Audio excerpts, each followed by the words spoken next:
화살처럼 빠르게 시간이 지난다 해도 늘 변치 않는 어머니의 손맛. 알싸하니.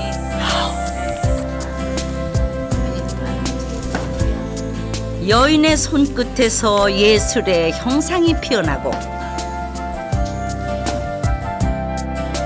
세월의 긴 여정 속에서 삶은 연그러 갑니다.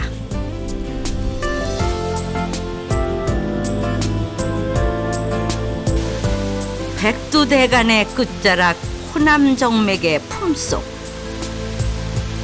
긴 세월 간직했던 숨은 이야기가 들려옵니다.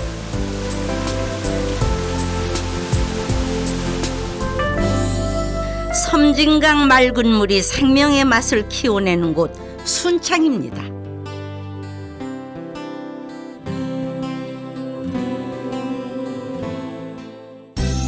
순창에 들어와 가장 먼저 마주한 곳은 끝이 보이지 않는 고추밭입니다. 어우, 세상에 이게 다 고추밭인가. 엄청나네. 아유, 안녕하세요. 네.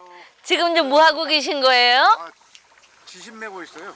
아, 저 잡초나는 거 뽑은 거요?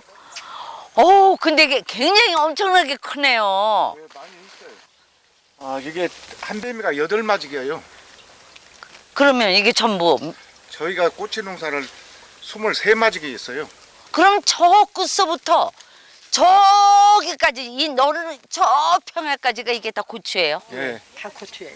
저 끝에도요, 저기도요? 저희 저 건네까지 산 저 밑에 산 밑에까지 아주 까마잡잡하니까 고추예요. 차 속에까지. 네. 고추. 산으로 오지고 뭐. 아우, 정말 여기 고추 단지예요, 여기. 여기가 완전히요. 네. 그 유명한 순창 고추장의 맛을 더욱 빛내주는 게 바로 주 원료인 순창 고추입니다. 근데요, 이제 순창 고추장이 유명하잖아요. 네. 그럼 이 고추도 다른 데하고 틀린 게 뭐죠? 예, 여기는 저녁에는 추워요. 네. 고랭지라서요. 아, 그래서 고추 맛이 훨씬 나은 거예요. 네. 더 맵고, 예, 더 맵고. 네. 순창 고추 하면 매우면서도 달짝지근한 맛이 일품이죠. 그 순창에 여행을 오자마자 제가 이렇게 고추밭에 와봤는데요. 이 고추도 보통 고추보다 굉장히 크죠? 이 고추밭에 와서 제가 순창의 맛을 또 느꼈고요. 순창 고추장이 왜 유명한지도 조금 아는 것 같습니다. 네.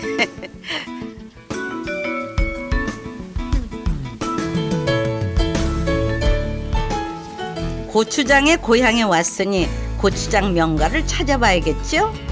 어느 마을 어느 집을 찾아도 명가이긴 마찬가지지만요. 계세요? 아유. 아유. 사사진만 배웠더니. 네네네. 아유, 어머니 너무 반갑습니다. 여긴 70년 동안 한결같은 손맛으로 고추장을 만들어 오신 이기남 할머니 댁인데요.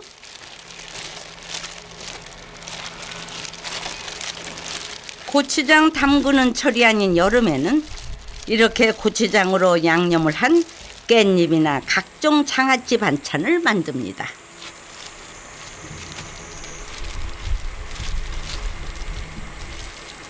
네, 그냥 어머니 이거 시작하신 지가 얼마나 되셨어요? 20살 먹어서 시아버님 직사박둥이라고 있어요. 그 옛날부터 요리 잘하는 며느리가 최고라고 그랬거든요. 근데 예. 그때부터 어머니 벌써 네. 그러시고. 조금만 잘못하면 시아버님께서 가득 집가 다시 배워. 육회도 잘못하면 네. 다시 배워갖고. 네. 옛날엔 되게 매웠어요. 식사가. 그러니까 지금도 이거 이렇게 인터뷰하면서도 이 냄새 때문에 그냥 침이 넘어가 죽겠거든요, 어머니. 맛 한번 보셔볼래요? 요 깊은 맛이 네네. 나니까 한번 네네. 하나 네. 드셔보세요. 네. 이렇게 찢어갖고 조금만 주세요. 근데 곧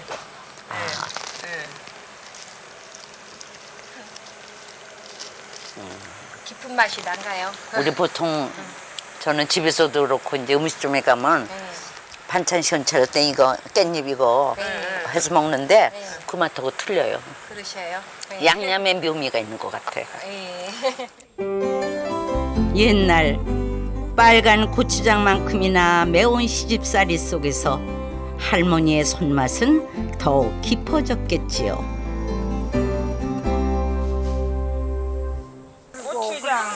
네. 70년의 정성이 깃든 어머니의 장맛은 과연 어떨까요? 네. 어디? 자, 아우 진짜 노래하네요. 아까 어머니 말씀하셨지? 노래 아주 좋다고. 그 요거 좀 먹어봐도 되나? 아우, 야 세상에 진짜 노랗다. 된장이 소화도 되고 좋아요. 아우 최고죠. 밭에 고기. 진짜 맛있어. 그냥 옛날에는 기름약이 없은 게 된장물을 먹어요. 네, 그러죠. 아. 한물이 다 캐서 네. 된장물을 먹어. 소화제 이게 소화제로요. 예, 소화제. 짠. 오. 고추장 한번 보세요. 이것도 예술이다. 세상에. 이거지만 빛깔이 굉장히 저도 중요한 줄은 아는데. 바꿔야지. 네. 윤기 나는 이게 붉은 어머니- 빛의 어우, 진짜 찰진 아빠가 고추장이 정말 먹음직스럽지요? 살짝 한번 찍어 먹어봤더니요. 글쎄 알싸하니 그냥 칼칼하고 이게 그냥 밥 비벼 먹어도 되겠어. 우리 서울에서는 고추장이 맛없어가지고 볶거든요. 고기 넣고 뭐 이거 넣고 볶아서 먹는 맛하고 똑같아. 사실 저도 어머니 집에서 이걸 좀 담가 먹어봤는데요. 그냥 요만큼 담그는 것도 이것저것 넣고 그래도 맛이 없어요.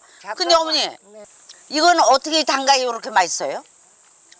뭐냐 밥을 쪄갖고 참쌀로. 예, 쪄가지고 쪄가지고 삭화요. 네. 엿기름 넣고 삭아서 삭혔다가. 엄청나게 솥에다가 가마솥에다가 미숫가루가 맛있어야 고추장이 맛있어요. 아, 메주가루가 맛있어야 고추장의 맛이 난다. 아, 그 메주가루가 중요하구나. 원료가 좋아야 해요. 원료가. 고추도 좋아야 하고. 애끼면 안 되겠군요, 거기에.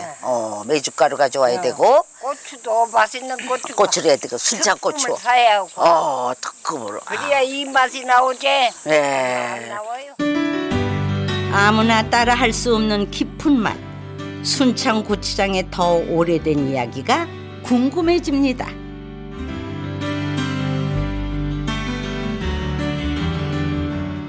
순창 고추장은 이곳 만일사에서 시작됐다고 해요.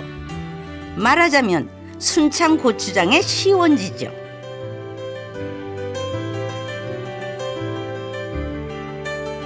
만일사는 무학대사가 이성계를 위해 만일 동안 불공을 들여 조선의 왕으로 오르게 한 절로도 유명한데요.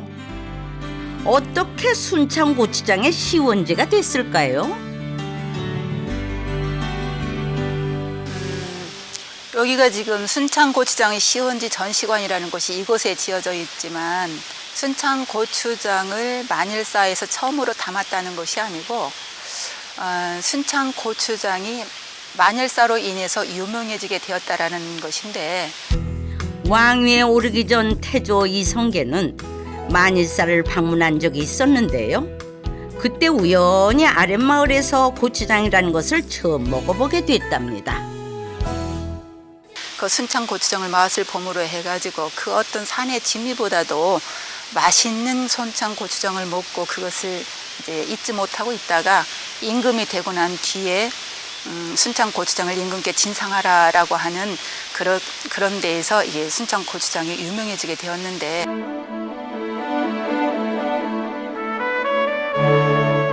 효정 때 건립된 만일사 비에는 흐릿하게나마 순창 고추장이 왕의 진상품이었다는 기록이 남아 있습니다.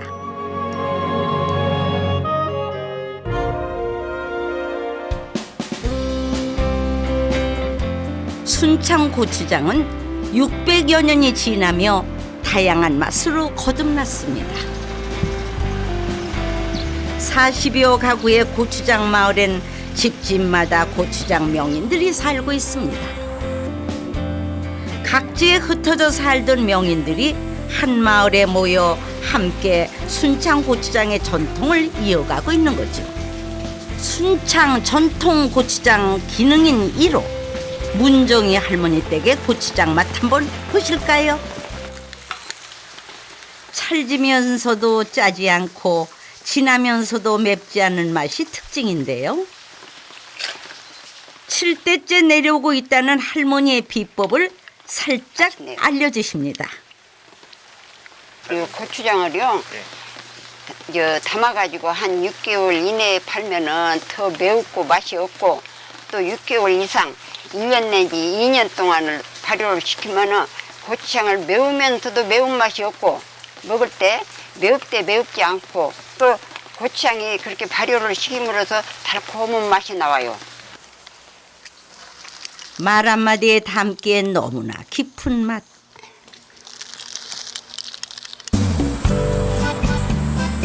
그 맛에 반해 쉽게 발걸음이 떨어지지가 않는다면 미리 사전 예약을 하고 고추장을 만들어 볼 수도 있습니다. 과연 순창 고추장의 비밀은 뭘까요? 그 첫 번째 비밀은 재료의 배합률이었습니다. 자, 메주가루 50g. 밀가루 50g, 자, 고춧가루 240g. 고춧가루 240g. 사실 똑같은 재료로 담가도 만든 사람에 따라 모두 맛이 다른 게 또 이 장맛입니다. 아마도 각자의 손맛과 정성 차이겠죠. 생각보다 많이 어렵네요. 고추장 담그는 게 많이 힘드네요. 집에 가시면 하실 수 네네. 있을 것 같아요. 아, 예. 할 수는 있을 것 같은데 고추장 담그는 장인들이 대단하다고 생각합니다. 이 고추장 메주가루 같은 거 또 이게 그 곱게 갈아서 그 만들어 놓은 거 그런 것이 좀 틀리고 더 여기치가 더 최고 좋은 것 같은만요. 순창 고추장의 비밀을 한 가지 더 말하자면 발효와 숙성에 있답니다.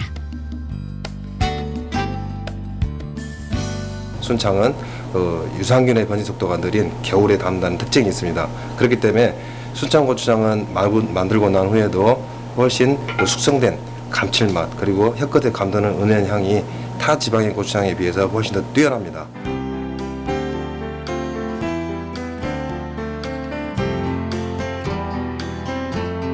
발효가 잘 된 고추장을 많이 먹어서일까요? 순창은 장수의 고장으로도 유명합니다.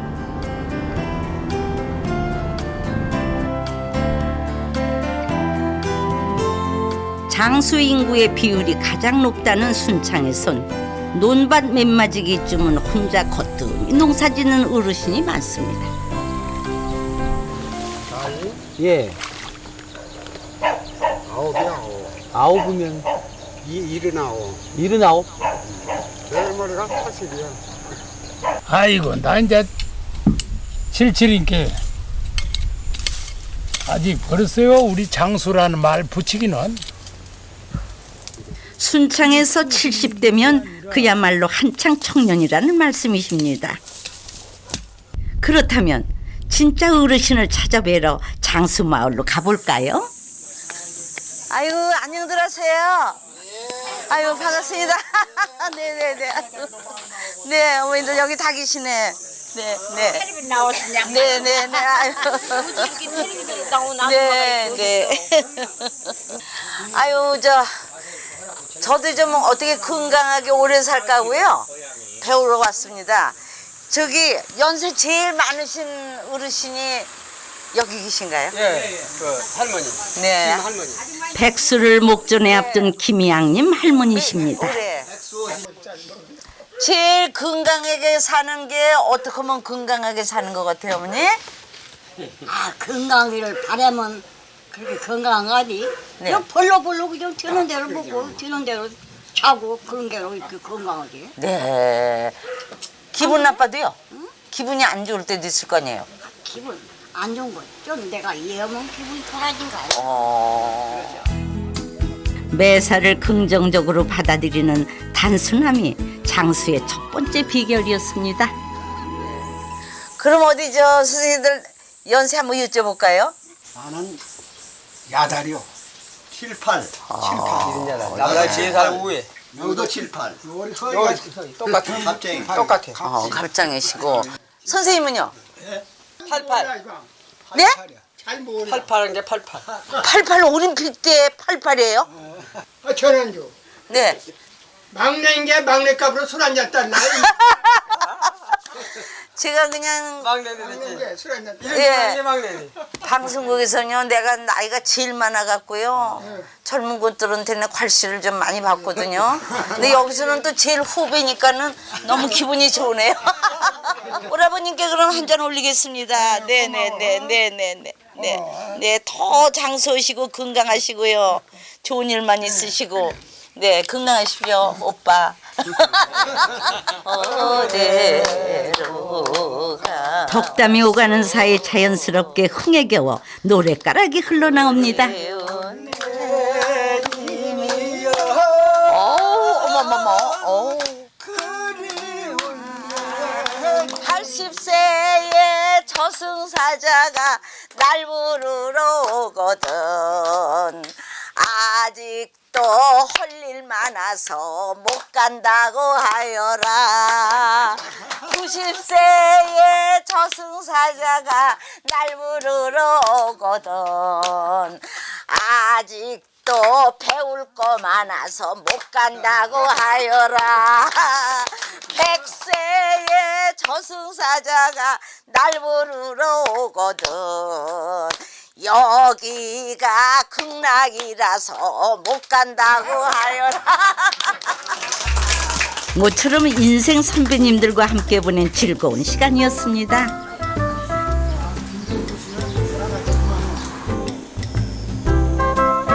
백년이란 세월을 삶으로 엮어온 인생은 어떤 모습일까요?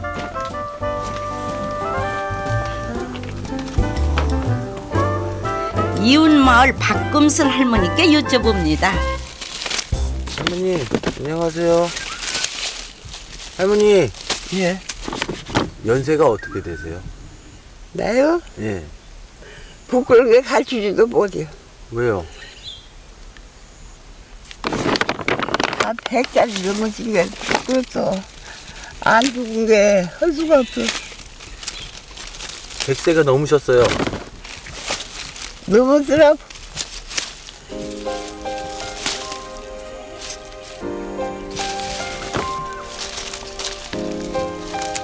올해로 100살하고도 2살 시집와서 지금까지 하루도 거르지 않고 나온 이 콩밭은 할머니의 평생 일터였습니다.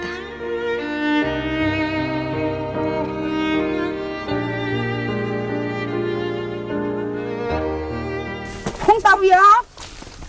아, 익으면 따, 할머니. 내버려도 따, 익으면 따, 이거 콩치도 아니여.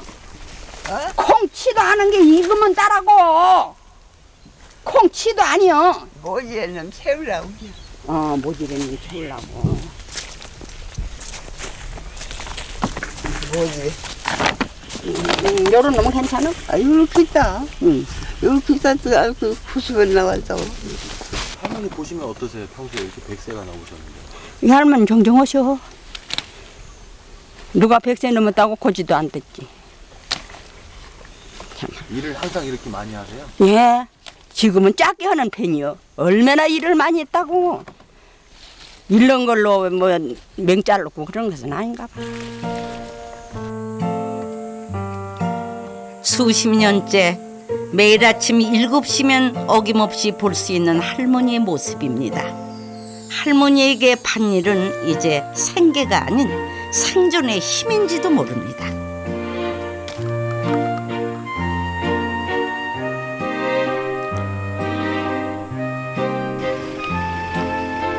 반나절이나 걸려 밭 한 고랑을 다 훑고 나서야 발길을 옮기시는 할머니.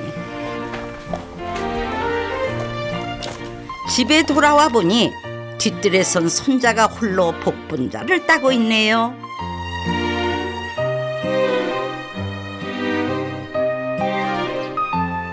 섬진강 상류의 맑은 물과 깨끗한 공기를 먹고 자라 해마다 풍성한 열매를 내어주는 효자 복분자입니다.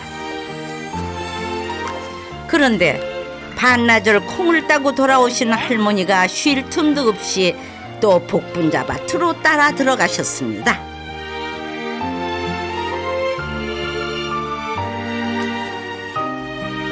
할머니의 부지런함은 아마 천성인가 봅니다. 한만 잡수면 그냥 일터로 가시려고만 하니 그러니까 처음에는 얼마나 말렸는데요. 이게 이제 그래도 계속 하시려고 하니까 이제 말리는 것도 지치고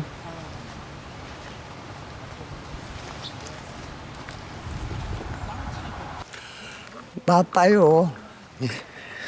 나빠. 할매가 따신 게 아니고 잡숴봐.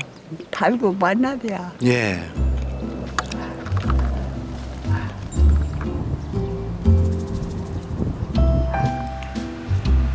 이렇게 건강하신 비결이 뭔지 살짝 물어봤습니다.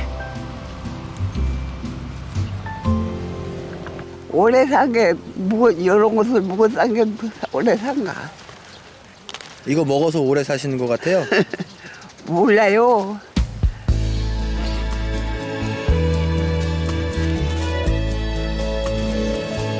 할머니만큼이나 곱디곱게 무르익은 복분자입니다. 조금 늦은 점심시간. 늘 그렇듯 일터에서 돌아와 먹는 밥은 꿀맛입니다.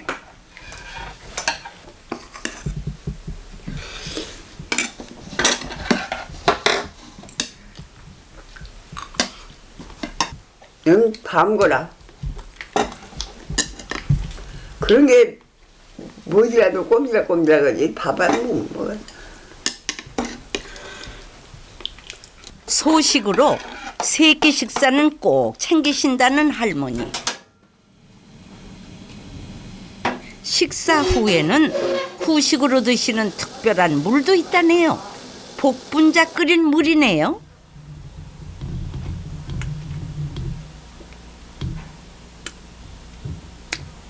맛있으세요? 맛은 있는가 없는가. 개안이라 이런 맛이니 입이 개안이야. 다른 거 뭐 안 잡수는 것 없이 다 골고루 다 잡수거든요. 고기도 잡수. 이가 저렇게 하나도 없을 알아. 오래돼서 이제 딱딱한 것은 못 잡수라로. 닭 같은 거 튀겨 갖고 뭐 그것도 잘 드시고 그런데요. 할머니의 일상은 늘 한결같으셨습니다.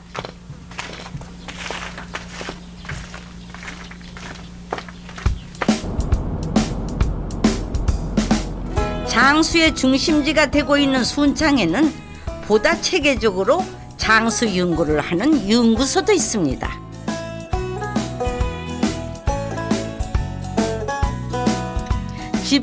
지방자치단체에서는 유일하게 건강 장수과가 따로 만들어져 각종 장수 정책과 이에 따른 연구를 합니다.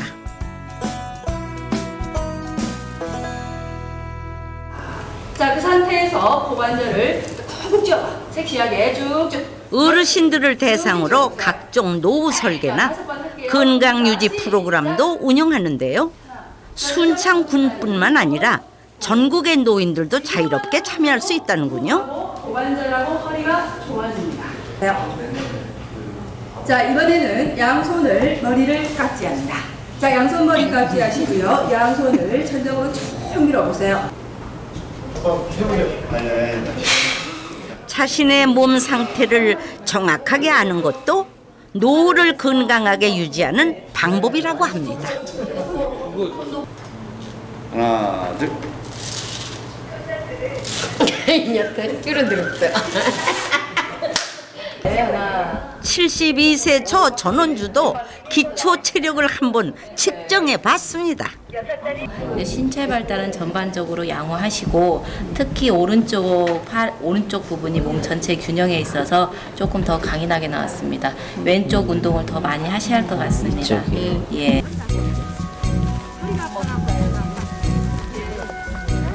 순창은 우리나라에서 공기 오염도가 가장 낮은 지역 중 한 곳인데요. 아기자기한 산들이 주위에 많아서인가 봅니다. 피톤치드 발생이 가장 많은 나무로 알려진 편백나무 숲에서 순창의 맑은 공기를 한껏 마셔봅니다.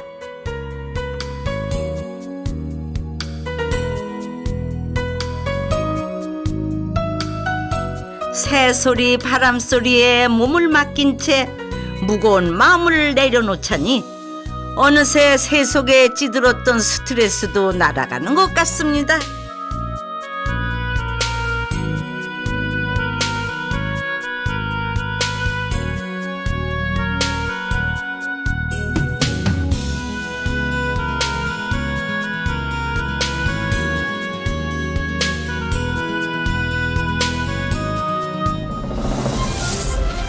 서울보다 조금 작은 도시인 전라북도 순창은 동서로 뻗은 산들에 둘러싸인 분지입니다.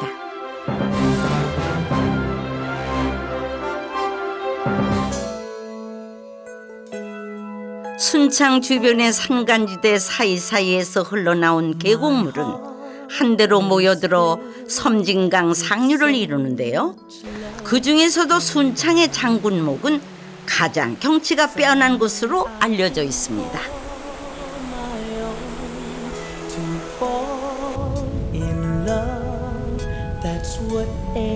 부드러운 산자락과 강물을 끼고 달리는 섬진강 자전거 길도 이곳에서 시작되죠. 산속 오솔길을 따라 섬진강의 멋을 한껏 느낄 수 있는 장군목 자전거 코스는 자연 그대로의 모습을 간직하고 있어 자전거 동호인들 사이에서도 최고의 코스로 불립니다. 계곡을 따라 시원하게 펼쳐진 섬진강은 추억을 수놓기에도 참 좋습니다. 제가 자전거 타는 거를 정말 좋아하는데요. 여기는 강 옆에 이렇게 자전거 길이 잘 조성이 되어 있어서 올 때마다 좋고 다른 사람들도 추천해서 많이 오고 그래요. 장군목 또 하나의 장관은 이 바위들입니다.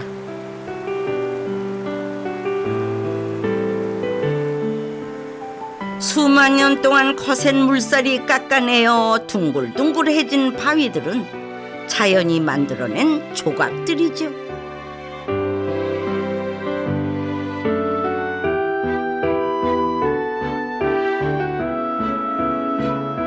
이 바위 한번 보실래요? 가운데가 요강처럼 움푹 파여서 이름도 요강바위인데요. 한때는 도둑들이 부잣집에 팔려고 훔쳐갔다가 주민들이 어렵게 되찾아오기도 했답니다.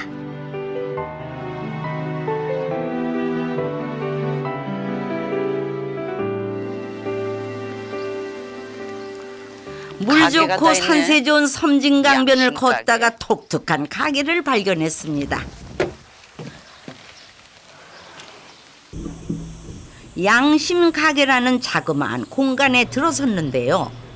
어쩐 일인지 주인은 없고 물건들만 줄줄이 놓여 있습니다. 유기농 자두 한 바구니 5,000원. 요건 괜찮다. 블루베리 꿀. 가만 보니 양심을 믿고 제품을 판다는 무인 가게였습니다. 양심 가게. 이게 잘 되려나. 뭐 술 좀 먹고 나가도 되겠는데. 그래도 뭐 의도는 굉장히 좋은 것 같다. 양심을 한번 믿어본다. 냉장고 안에는 제철 과일들로 즙을 블루베리, 복분자, 오미자 등 입맛을 돋구는 음료수가 가득합니다. 양심 값을 내고 블루베리즙 한 개를 먹어봅니다. 맛은 있네.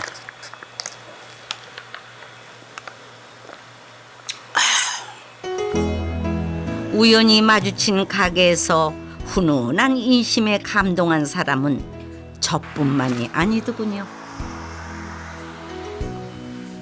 그런데 아무래도 궁금해지지 않겠어요? 이렇게 좋은 아이디어를 낸 주인장 말이에요. 계세요? 네, 아유. 아이고, 반갑습니다. 반갑습니다. 아유, 그냥 똑같이 생기신 것 같아. 부부가 닮으셨나봐요.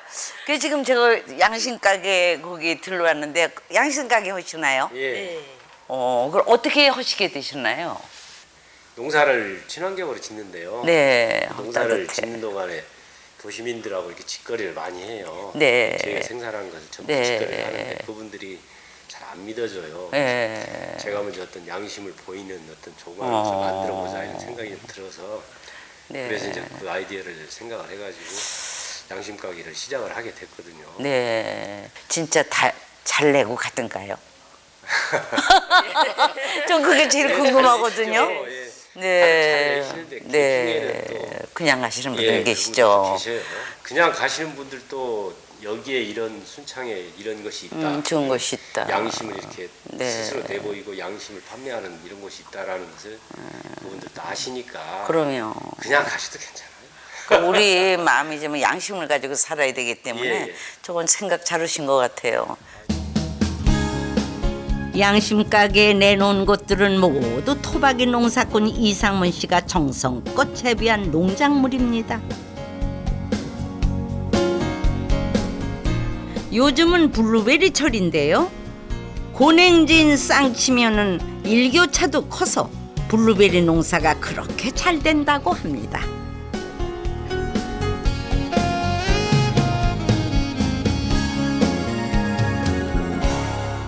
요게 이제 요 까만 거가 익은 거 아닌가요? 예, 이렇게 뒷면까지 이렇게 까맣게 익은 게 이게 잘 익은 거예요. 네, 요게요. 예. 네.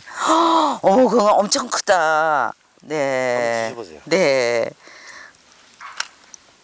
근데 저는 아까부터 느꼈는데 이게 허연 거 이건 괜찮은 거예요? 그냥 먹어도요? 이게 몸에 아주 좋은 거예요. 분이. 네. 여기서 수입을 하면 이 분이 없잖아요.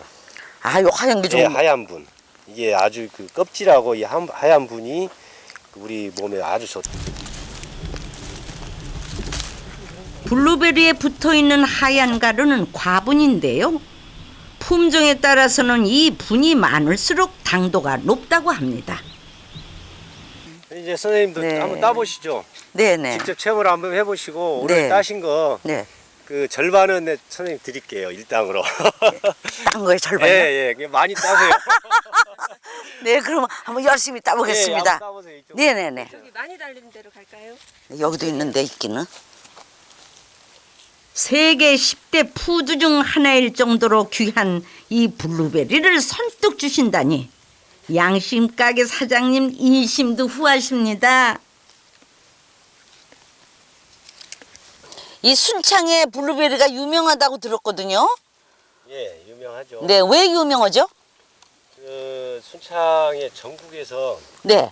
지금 재배 면적이 가장 많아요. 그래서 그 전국에서 전라북도가 제일 많기도 하는데 또 그 중에서도 전라북도 중에서도 순창군이 가장 많아요. 거기도 또 순창에서도 저희 쌍치가 가장 재배 면적이 많고 그 재배하는 그 농가들 기술들도 가장 뛰어나고 그러죠.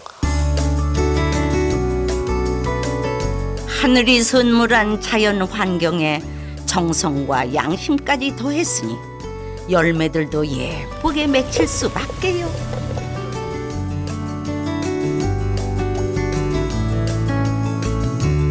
따자마자 바로 갈아 만든 블루베리 주스 한 잔을 건네주십니다. 아우, 야, 진짜 맛있네. 뭐 어디 서울에서 그냥 주스 먹는 맛하고는 하늘하고 땅인데요. 진짜 맛있어요. 그거하고는 다르죠. 아, 그럼요. 다르고 말고요. 쭉 드셔보세요. 아우, 진짜 눈이 좋아진다더니 아까 자고 일어나서 눈이 침침하더니 앞이 환히 다 보이네요, 지금.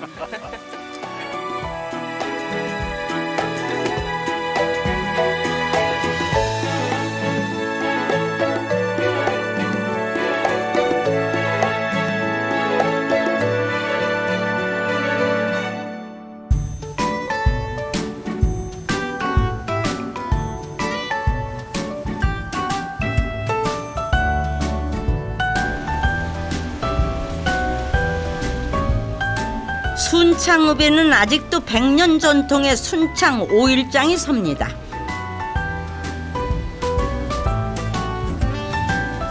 조금씩 현대화가 되어가고 있지만 여전히 고향의 힘이 넘치는 장터입니다.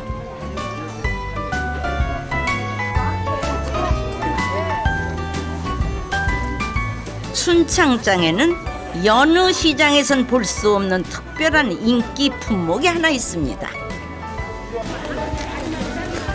슬쩍 보기에는 평범한 채소 가게 같은데요. 요 콩나물, 요 까무잡잡한 콩나물이 인기 최고랍니다. 맛이 틀려요. 딴 콩나물하고. 어떻게 다른데요? 그거 이제 시칠 때 엄마들이 맛은 아는데 식기 싫어서 이걸 안 사가요. 이걸 바구니에 담아가지고 물로 씻으면 잘 씻어야 되는데. 예. 맛있어요? 얼마나 맛있어요? 이게 콩나물 그 진짜 맛이 구수하니 나요. 그래갖고 맛있어요. 씻기 귀찮을 정도로 거뭇거뭇한 군더더기가 사실은 이 콩나물의 매력이라고 합니다. 일반 콩나물보다 아주 조금 비싸긴 하지만은 거기엔 그럴 만한 이유가 있죠.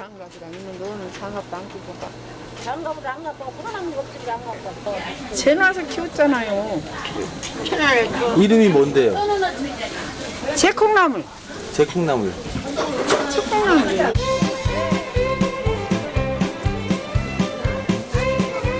말 그대로 재를 뿌려서 키운 콩나물이라는데요. 옛날 어머니의 어머니 때부터 키워오던 방식이라고 하네요.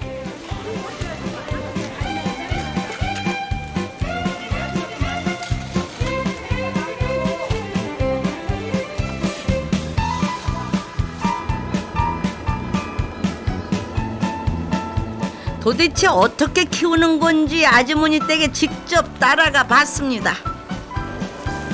마당 한켠에서 정말 채를 만들고 계시네요.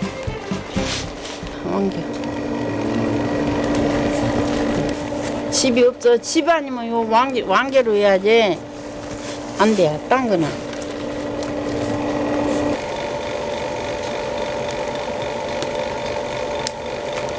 왜 재료예요, 근데? 예? 채를 놔야 무공예를 잘 길어. 거름 되는 거예요? 거름이 된가 소독이 된가 잘 길어요. 채가 들어가야 잘 길어. 예전부터 우리 어머니들이 집에서 기르던 채 콩나물은 이외로 간단합니다. 먼저 채를 깔고 그 위에 콩을 깔고 이렇게 층층이 콩과 채를 번갈아 깔아주면 되는 거죠.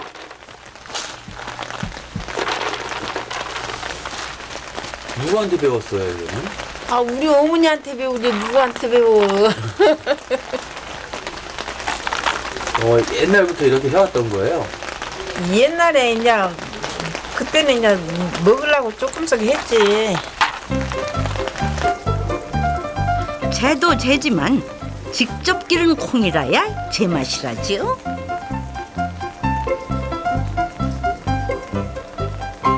물을 잘 줘야 하고 채채는 콩이 좋아요.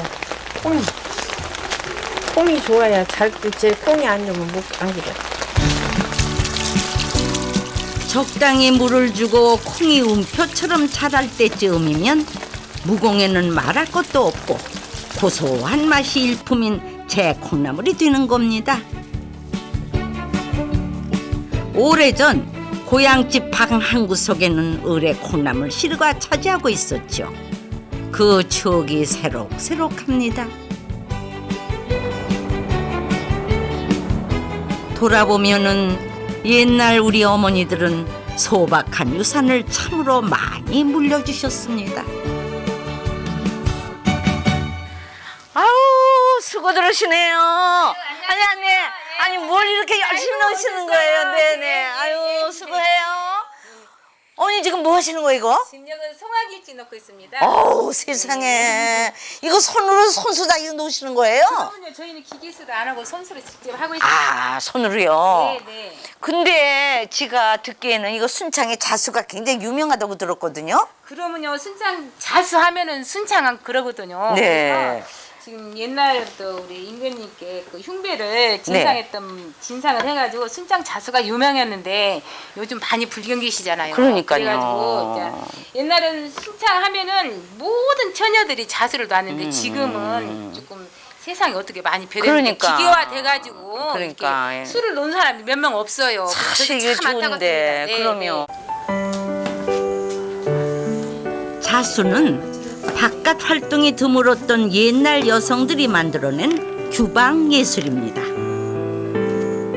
혼례나 집안 행사가 있을 때마다 자수는 그 집안 여인네들의 솜씨를 뽐낼 수 있는 좋은 기회였죠.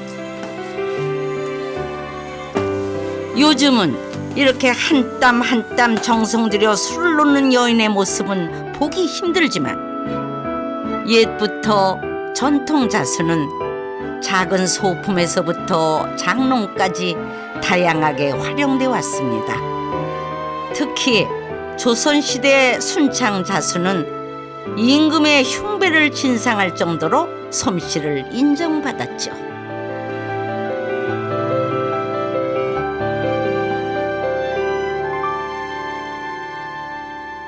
제가 지금 수 논 지가 지금 18살 때부터 수를 놨거든요. 세상에. 그래서 지금 젊은 사람들이 많이 배우면 좋은데 그렇지 않으면 그게 안타까워요. 저기 젊은 아가씨들이 놓고 있네요. 저 누구죠? 저희 딸이고 딸 이제 선배님. 아. 저희 딸이 엄마 뒤를 이은다고 지금 당연히 대학교 다니면서 지금 배우고 있습니다. 당연히 이어야지. 그러면 예전엔 대학교에 자수과가 있을 정도로 자수가 호황이던 시절도 있었습니다.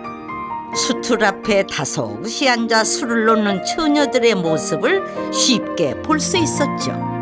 근데 이거 사실 차분하게 놓고 있는데 이거 놓으면서 좋아진 게 뭐예요?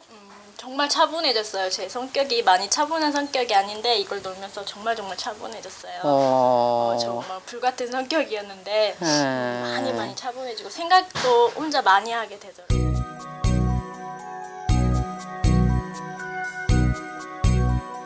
다행히도 거의 끊길 뻔했던 순창 자수의 명맥이 최근 다시 살아나고 있다는데요.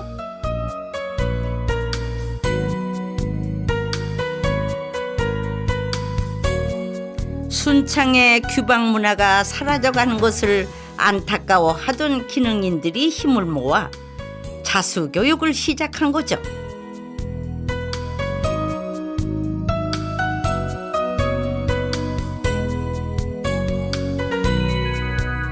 젊은 주부들의 호응도 기대 이상입니다.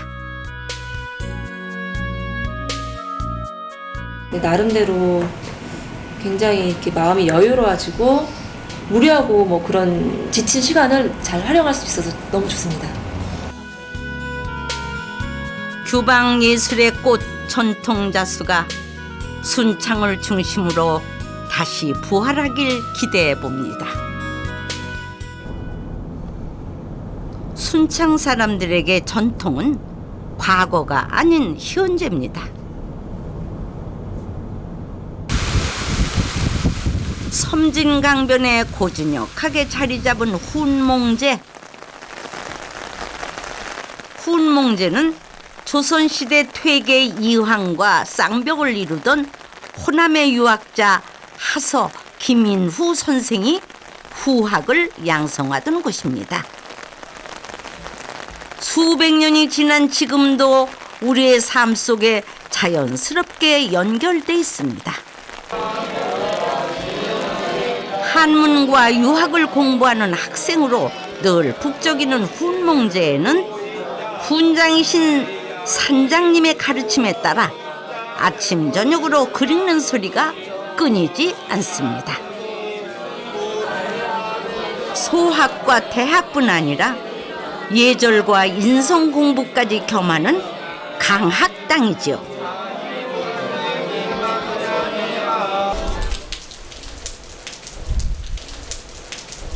명덕을 밝힌다는 것은 바로 인간의 본연지심, 착하디 착한 하느님 마음 같은 그 선한 마음을 밝힌 것, 되찾는 데 있다.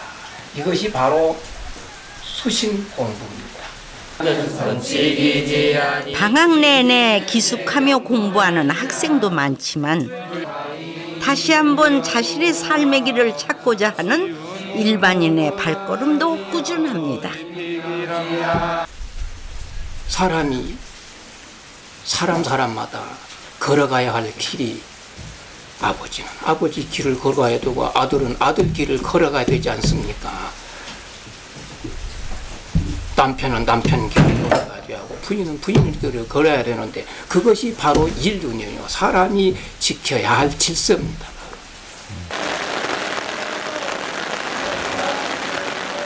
학교와는 전혀 다른 수업 방식과 내용이 낯설지 않을까 싶은데 우리 학생들은 어떤 걸 배워가고 있을까요?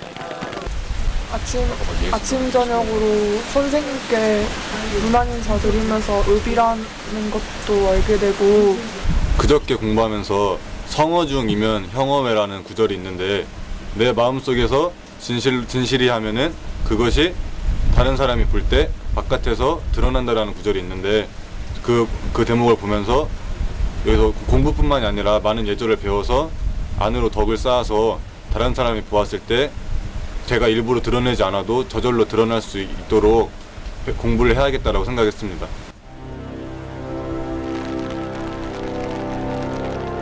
훈몽제 앞을 흐르는 섬진강변엔 큼지막한 바위 하나가 있는데요.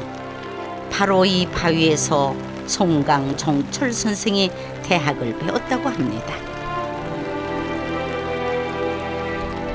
손수 새겨 넣었다는 개학암이란 글자도 아직 선명하네요. 한편 조선 후기의 실학자 신경준 선생 또한 순창이 낳은 보배 같은 인물입니다.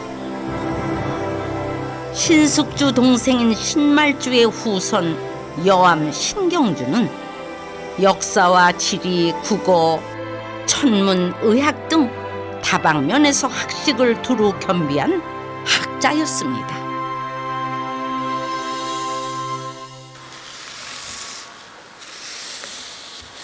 그 중에서도 그가 남긴 위대한 업적 중 하나는 지리학에서 꼽습니다. 그는 산과 바다를 막론하고 많은 고지도를 제작했는데요.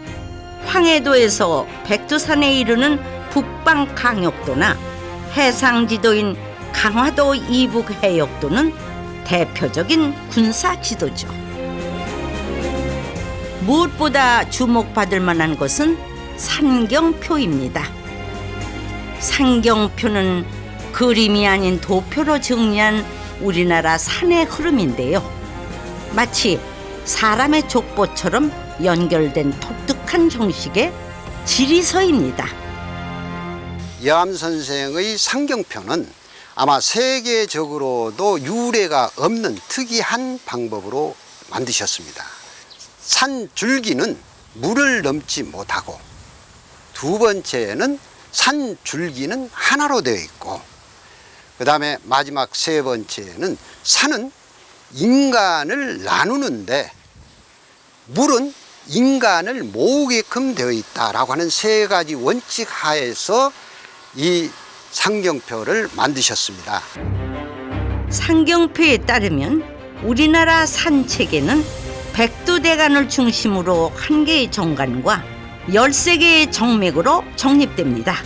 즉 우리가 흔히 써온 태백산맥, 소백산맥과 같은 산맥이란 말은 왜곡된 지리체계라는 겁니다. 왼쪽 그림은 교과서에서 배워온 산맥도인데요. 군데군데 산줄기가 끊겨 있습니다. 반면 산경표를 토대로 만든 산경도에 따르면요, 백두대간을 중심으로 물길을 따라 정맥들이 퍼져나갑니다. 여기서 중요한 사실은 최신 기법으로 재현한 입체 영상 결과가 산맥도가 아닌 신경준 선생의 산경도와 거의 일치한다는 겁니다.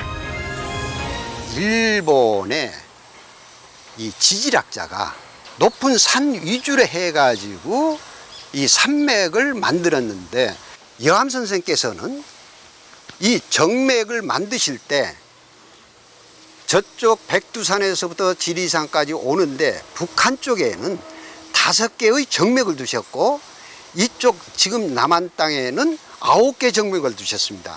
그러니까 일본 사람들이 우리나라의 본래 이 정맥이나 백두대간 이 부분을 말살시키기 위해서 의도적으로 그냥 산만 가지고 만든 겁니다. 산경표에 따르면 순창은 노령산맥이 관통하는 지역이 아니라 호남 정맥의 품이 안긴 고장이라는 표현이 더 맞을 겁니다. 아미산은 호남 정맥의 끝자리에 위치한 산인데요. 해발은 낮지만 울창한 습과 웅장한 암봉이 빼어난 경관을 자랑하는 산입니다.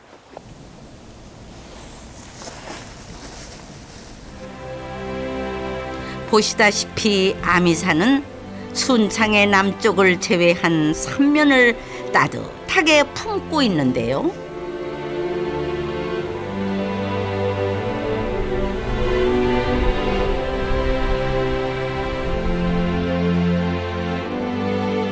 건너편 강천산과는 호남 정맥으로 연결된 하나의 산줄기입니다. 산경표를 따라가면 여기서 강천산까지 갈 수 있지만 산맥도를 따라가면 물길에 막혀버리고 맙니다.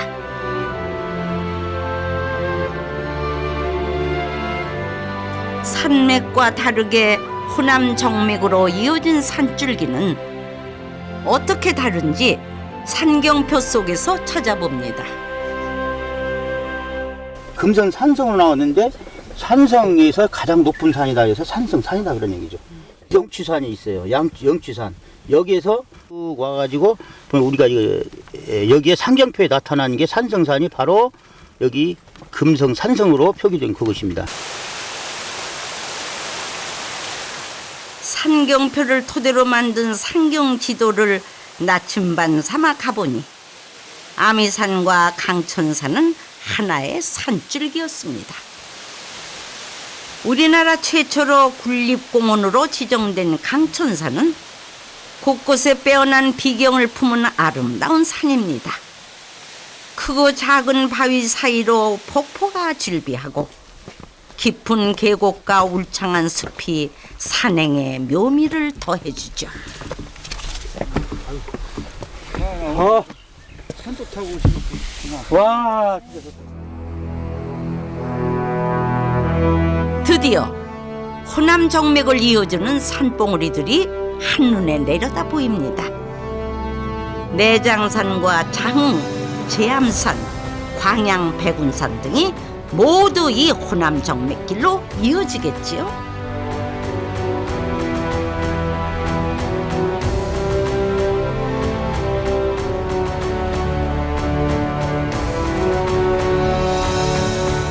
지금 여기가 저희가 서 있는 곳은 호남 정맥상의 지금 산성산이거든요. 산경표에는 금성 산성으로 나와 있어요. 그래서 내장산을 거쳐서 추월산을 거쳐서 지금 순창으로 들어와서 여기 보이는 광덕산이 있습니다. 광덕봉. 그 봉우리에서 남쪽으로 이렇게 가는 줄기가 바로 백운산까지 가는 줄기가 바로 호남 정맥이 되겠습니다. 산경표를 다시 발견해내지 못했다면 저 아래 펼쳐진 호남 정맥길도 알지 못했을 겁니다.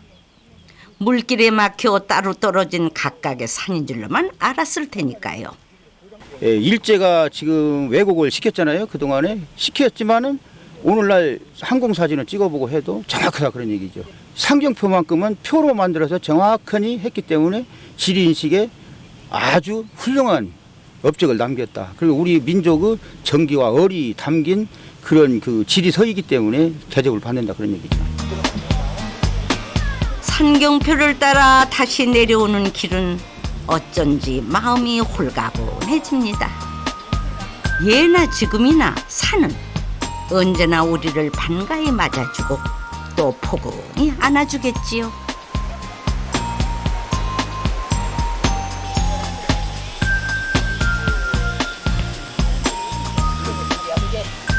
잠시 흙길을 밟으며 걷는 숲길이 마치 꿈결 같습니다.